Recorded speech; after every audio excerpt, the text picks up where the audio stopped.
Alrighty, folks, something I thoroughly enjoy doing with Mark, the financial firefighter, is going inside the comments, going a little bit deeper. As somebody now who is approaching 70,000 subs, I'm still proud of the fact that I reply to each and every comment. However, I don't reply with a lot of words. So I do appreciate the opportunity to dig deeper into the comments, the spicy, the detailed, the good ones. And I trust Mark to bring the heat. So thank you for doing it one more time, and let's get into it. All right. So last week was a great episode, and we kind of stirred some controversy also on that one. So we got some comments from that episode. So from Silver Eagle Stacker, he says, "To be fair, Michael, you went hard at RE Mindset a couple of years ago. The hate is uncalled for, but you've been dished your fair share early on in the rift. I would say kudos to you because I unfollowed RE Mindset about a year ago when he went full tinfoil hat." I look forward to the day that I don't have to talk about that individual, but I also won't stand here and have history tweaked. So let's just remind people what happened. It was not 2 years ago. It was almost 4 years ago. I went back and looked. Millennial Mike brought me a video of a crash bro, someone I had never heard of, never seen, knew nothing about. And I reacted to a crash video that was very poorly done, wasn't based on facts. I said at the time I thought they were wrong. Let's not forget the fact that I was 100% right, and that crash call from 4 years ago was atrocious and a disaster. And the last thing I'll say about this is I never went after the man. I never name called, never threw hate. I just went after the analysis, which I thought was flawed, incomplete, and inaccurate. And, oh, by the way, I was 100% right, and they were wrong. From there, that individual couldn't disagree with me with facts, but he went full nasty high school, junior high name calling, went after my dogs, went after, you saw the comment last week. He went after my face. He's just not a nice person. And lastly, I'll say it last week. I say it this week. I feel bad for him. I never want to talk about him. He is a horrible analyst, and near as I could tell, a horrible human being. And I look forward to the day I never have to respond to him or his followers or, whatever. So that's what happened. Did not stoop to his level, never will. But again, if you're gonna bring up history, let's not do it incorrectly. It wasn't 2 years ago; it was 4. And my analysis was he's wrong, and this is why he's wrong. And oh, by the way, I was right. So I don't know. I look forward to the day I don't have to talk about him anymore. He does have a big following, so he'll be around. But I mean, he keeps jumping on your channel, seems like, and looking for things to poke you at. So hopefully we have some comments to bring up in a few weeks, though. But let's see. We have one from you and Matt, the mortgage guy's video. On the housing market disaster is getting worse. Straight Driver 6192 says, "You cracked me up when you said 2026 and 2027 will be better. May I ask for whom?" So again, a lot of people hear words like that, 26 and 27 will be better, and they just lose their mind because they don't understand the context that I have hopefully been remarkably clear about. So 2025, as I have said for almost a year now, will be the worst for existing home sales. And I have said I think we're going to come in under 4 million. And all I have ever said is that 2025 will be better than 24 on transactions. And then 26 will be better than 25.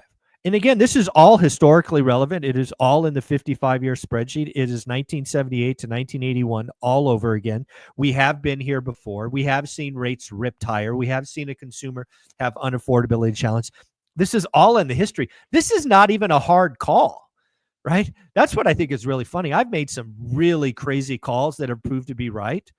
This is not even hard, right? This is historically relevant if you just pay attention. Everybody wants this to be the GFC again, and it's not. It's just not. It is something else entirely. And if you go back and look at 78 to 81, which again, I give away the spreadsheet for free at one rental at a time, just do your own work. So to the last point of the question, who's it going to be better for? Anybody involved in the real estate transaction business, agents, mortgage brokers, appraisers, inspectors, painters, electricians. We're just going to sell more homes. We're not going back to 6 million, but it won't be below 4. So again, I think I've been remarkably clear. If you ever see more than one video, but every once in a while somebody comes along and they don't understand, I guess, what I mean by better. So hopefully I've made that clear. Yeah, and I think that perfectly leads into this next one about doing the work and what we're looking at. And it's a new member in school, Flavio, and you reposted what he had also on X. But Flavio says, time to buy. Folks, time to send your not attractive offers. I sent an offer 25% lower, asking for seller finance at 7 years note, 4% interest. I got a counter at 20% lower, 3 years note, 6% interest. Still doesn't work for me, but it is time. I couldn't agree with that more. I want more and more people to realize that 2025 is going to be the year of the investor. I don't know what I believe that with every fiber of my body. And this is what I hope everybody's doing. I hope our school members are doing this. I hope anybody who follows me is doing this. This is the time to go write those crazy offers. He wrote it 25% below list. Some of you aren't willing to do that. You're wrong. He asked for seller financing. Some of you aren't willing to do that. You're wrong. He asked for 4% interest in a 7% interest environment. Some of you aren't willing to do that. You're wrong. This is the time to take your shot. And again, sometimes you'll get told to F off. Sometimes you're going to counter. Sometimes you'll get a yes answer. 2025 will be the year, I am convinced, that school members, people who believe in one rental at a time, will do amazing deals, probably deals of the decade. And some of you will do deals of a lifetime because you take the shot, you follow up, it's not about the first offer, it's about the 14th offer. And I'm excited for you. I've been through this before. I can see it. It's clear as day. Some of you don't. Some of you, it's clear as mud. That's okay. Take your shot. Be Flavio. See what happens. There's no downside. What's the worst thing that can happen? They tell you no and they call you nasty names. Okay. Yeah, so now on that point, like you're saying, people like Flavio taking their shot and whatnot, but there's also others. So like at Jared Franklin 1081 says, I'd love to hear a thorough answer to the question, why does it have to be better than market average for your return? So I guess a couple of things. I never want to be average. I think the whole notion of an average deal is anybody can do it. And I don't want that for myself, and I don't want that for my audience. Most of us can only do one deal every year, maybe every 2 years. So why be lazy? Why accept average? If you have to work 20, 25, 50% harder, meaning write more offers, more follow-up to get an amazing deal, why wouldn't you do that? You're going to own this thing probably for 30 years. So why accept average? So, for a lot of people watching this, an average deal will be 4, 5, 6% in today's market. Why would you do that when you can get 4% in a savings account? So I viscerally react to doing average deals. I will never do one. I don't want anybody I know to do one. I know I'm asking you to do more work, but life's hard. Choose your hard. Yeah, and like you're talking about, in the school community and some of your guests that you have that come on, they bring different resources to the table. So we also have Stephen Dow from Velocity in your video, the best investor loan for 2025. Just closed 6-unit with Steve's team 3 hours ago. Mixed use, 50, 35, 15 split with sellers 0% interest financing. Oh, I see. This is an example of an amazing deal that a lot of people don't think is possible. This individual bought a 6-unit building, got a 50% loan from a lender, in this case, Stephen Dow, borrowed 35% from the seller at 0%. So think about this. You have a first mortgage at 8. You have a second mortgage at 0. You've borrowed 85% of the purchase price. I haven't done the math, but your blended interest rate has to be in the 5s. Folks, that's an amazing deal. And you only had to bring in 15%, right? Most investor loans, you're at 25 or 30. Folks, I'm shaking with excitement for you, but I can't make you believe. You have to believe. You have to get creative. I'm trying to provide this stuff in school, right? We had Stephen Dow for an hour, right? The following week, we had the CEO of Property Radar. I'm trying to give you all the tools in the book that I know work, but I can't do the work for you. You have to do it. You have to believe. And I hope you do, frankly. Yeah, on that point, you're talking about all these resources you have in school and that you're bringing to your audience. But there's also someone like at Zeus World, Athena Meme commented, people let their lack of resources cloud their resourcefulness. Yeah, I think it's Alex Hermosi that said one time in a podcast I listened to that, if you don't have anything to lose, instead of looking at that as a negative, you should look at that as a positive. Because if you got nothing to lose, you're already there. It's okay. Take your shots. Get creative. Go figure it out. I would tell you I think a lot of life is about how you see things. And, a lot of people can only see things in the negative light. A lot of us have the ability to see the positive light. And then there are some people like Alex Hermosi, clearly, everything he could twist into the silver lining. So, yeah, at the end of the day, if you believe you can, you can. If you believe you can't, you can't. And as I tell Dion all the time, I'm not in the convincing business. That's his job. If you can get into the stadium and you believe it's possible, I am here to help. How to get started one rental at a time, school, community, my multiple books.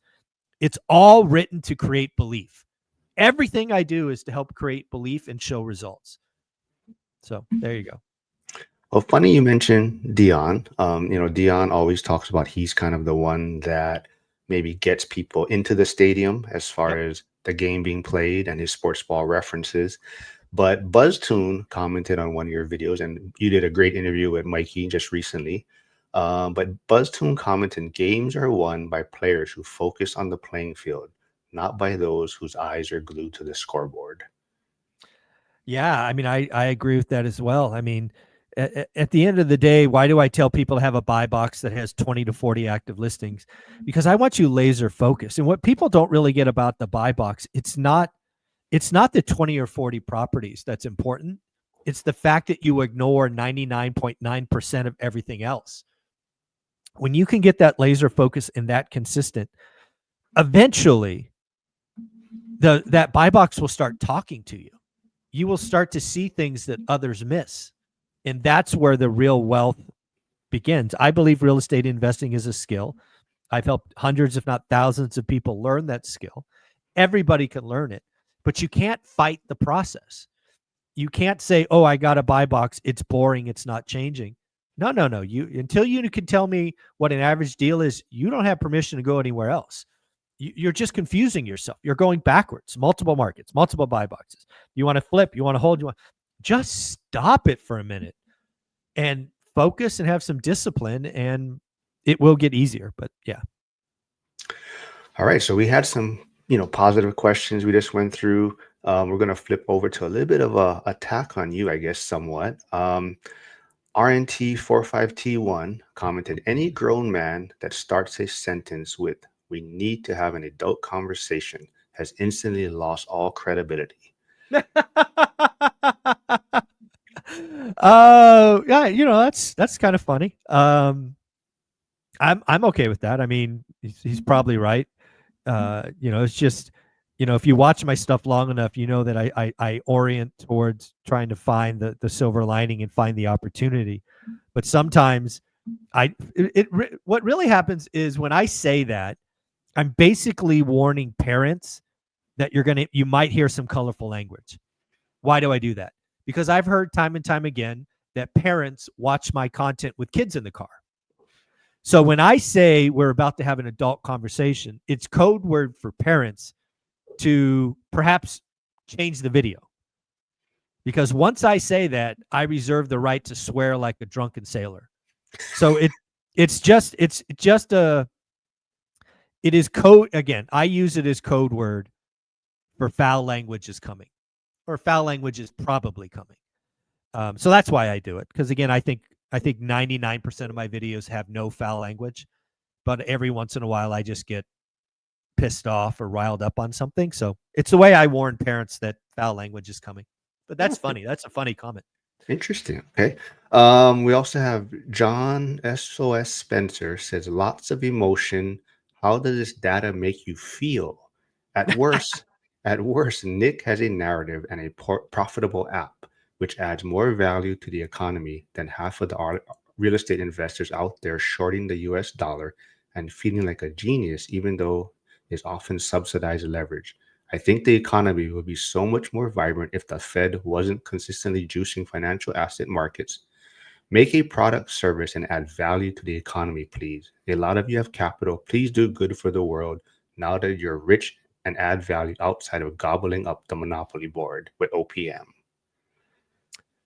So he's talking about reventure consulting when he says Nick, I believe. Yes. Um, there's a lot of people out there that are frustrated that maybe want to buy a home and can't, or they're reading news about this or that.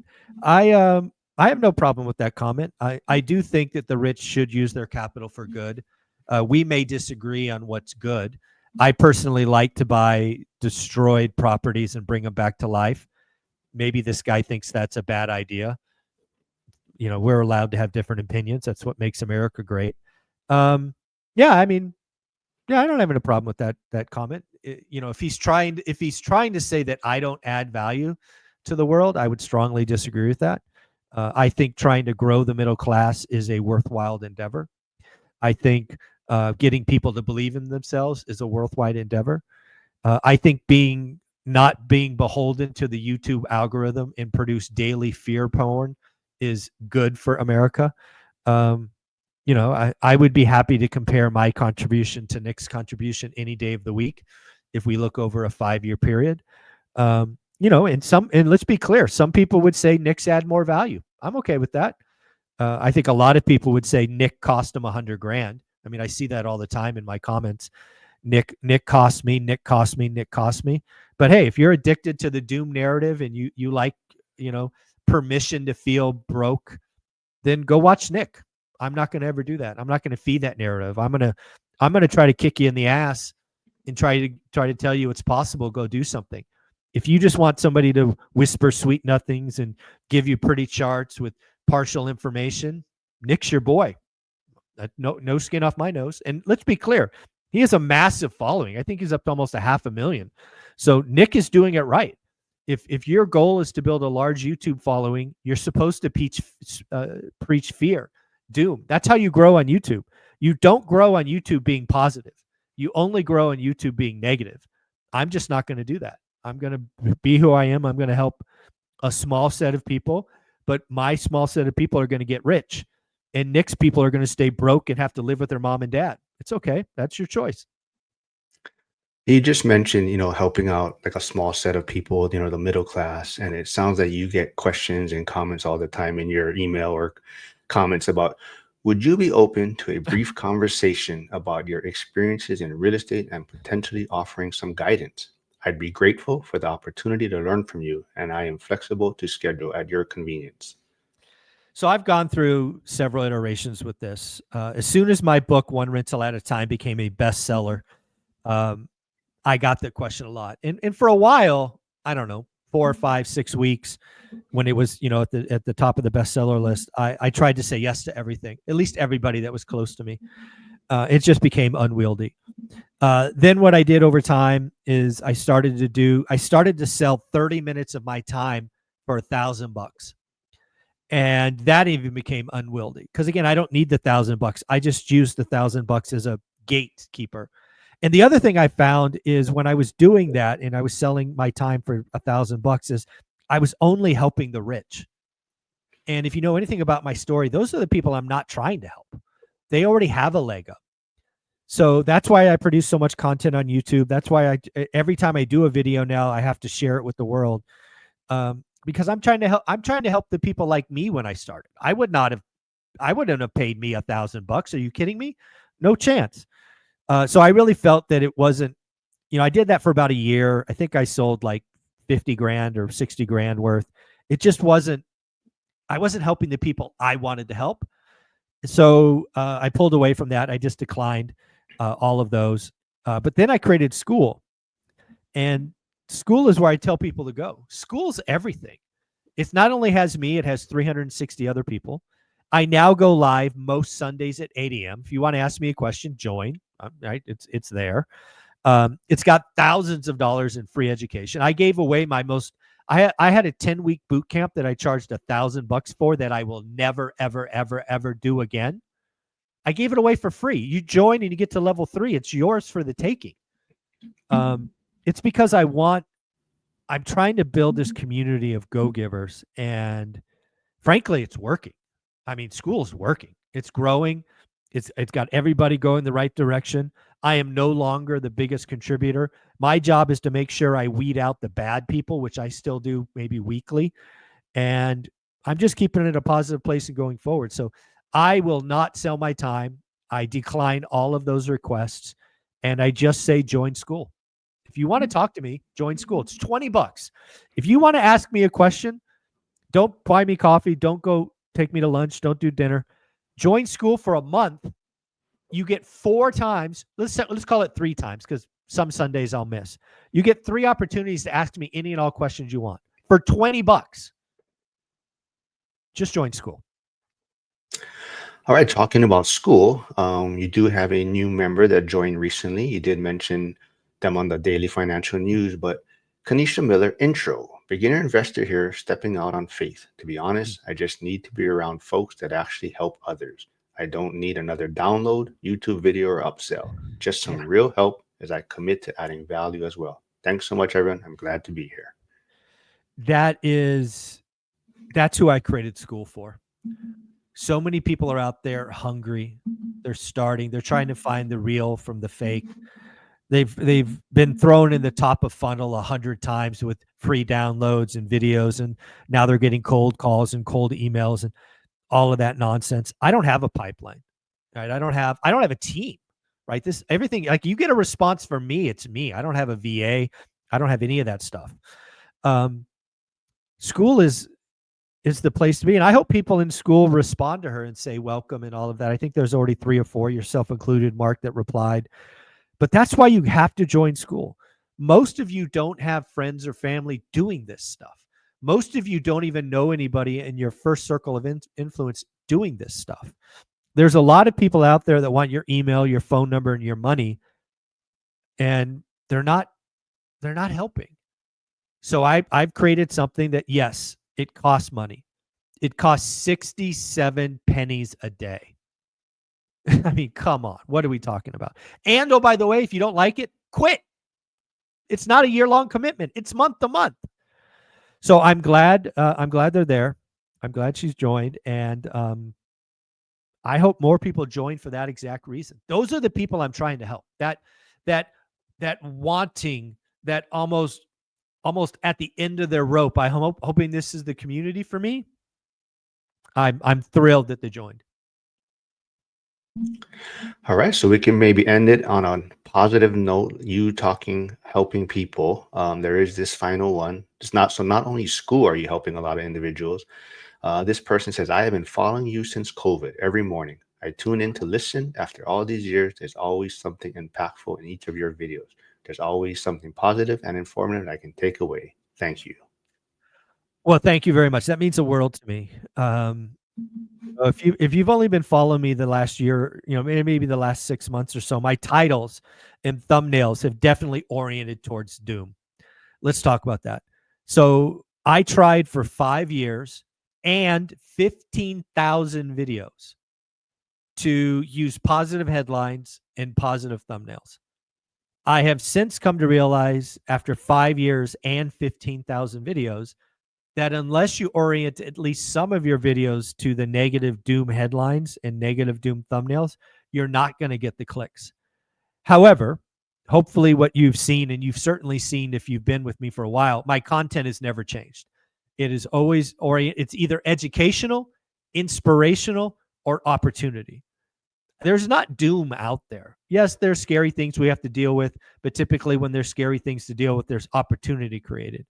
So I have learned after 15,000 videos, I tried to beat the algorithm with volume. Didn't work. So don't hate the player, hate the game. Nick from Reventure Consulting, Travis from Real Estate Mindset, they're doing it right. Those two gentlemen are much, much bigger than me, right? I think Travis is almost 200,000. I think Nick's almost 500,000. They're playing YouTube correctly. I am not playing YouTube correctly. And so I am now oriented my titles and thumbnails negative, and it's working. It's working. I did a split test 2 weeks ago. 5 positive videos, 5 positive headlines, 5 negative. And the 5 negative headlines, even though the content wasn't different, blew away 4x the positive headlines. So, hey, don't hate the player, hate the game. But I do appreciate the people that have been with me since COVID. I appreciate the 200 plus of you that join the daily financial news. I want everybody to know that I reply to comments still because I appreciate you. I thank you. We're almost to 70,000 subs, hopefully getting to 100,000 soon. Frankly, probably a couple years. I wish it wasn't a couple more years, but probably. So yeah, and lastly, I'll say I'm still having fun. I still have fun every day. Terrific. I'm going to ask you one last random question. It was brought up at the accountability Zoom call last night, and I told them I was going to ask you this. And I don't know if you know, it's on the internet right now. It's all over social media. The random question is, who's gonna win? One gorilla versus 100 unarmed men. So it's basically how the rules are played when you think about it. If the rules are it's just a fight and it's got to be over in 10 minutes, the gorilla is going to win. However, if man could be strategic and plan out a multi-day, multi-wave attack, men are going to win long term. So it's really your definition of what's a fight, right? Is it just a battle, like you get in a ring? Like if you're in a ring, gorilla's going to win. The gorilla would win probably quickly. But if men could be planning and wear it out and make it hungry and just do that, then a long-term war, men would win. That's how I'd answer it. All right, great way to wrap it up. This was I appreciate great it. one. That was fun, Mark. That was fun. Take care of yourself. Thank you so much. Okay, bye.